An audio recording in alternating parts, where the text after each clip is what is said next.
এভাবে তুই থেকে যা স্বভাবে। আমাদের সাথে না একটা গ্রুপ ছিল, ওরা কোথায়? উপরে মিউজিক করছে। আজকালকার ছেলেগুলোই একটু পাগল পাগল। আব্বু ওরা গার্লস গ্রুপ, মানে কয়েকজন মেয়ে মিলে একসাথে ঘুরতে আসছে। আই ফুলাতা স্যার, সিগারেট হবে? জি না, আমি সিগারেট খাই না। যাদের সাথে এসেছেন তাদেরকেও খায়? আমার সাথে আমার আব্বু আম্মু আর ছোট ভাই আছে, আমরা কেউই সিগারেট খাই না। এই যে টাওয়ালটা আমার। আপনার মানে?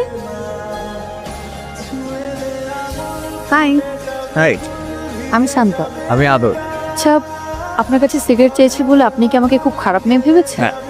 আমি তো এখন সিগারেট খাই না, পুরো এসেছি তাই ভাবলাম সবাই মিলে একটু ট্রাই। আমার কাছে তো ওটাই ইন্টারেস্টিং লাগে, কোনটা? সিগারেট ছাড়ার ব্যাপারটা। একটা মেয়ে শাড়ি পরে গান গাচ্ছে আর সিগারেট খাচ্ছে। ওয়াও। আপনি কিন্তু দুষ্ট আছে, কি বোঝা যায় না? আপনি মনে হয় প্রচুর সিগারেট খেয়েছেন ছেঁকা টেকা। প্রেমের জন্য নিজের ক্ষতি করব, ওই মানুষ আমি না। কত দূর? এই তো প্রায় কাজ। এতগুলো মেয়ের সাথে যে গল্প করছে, বাবা কিন্তু বকা দিবে। আমার টেক্সটে কথা বলি, একবার বলবো নাম্বার মুখস্থ করে নেবেন, 017180470। দেখি মনে থাকি কিনা।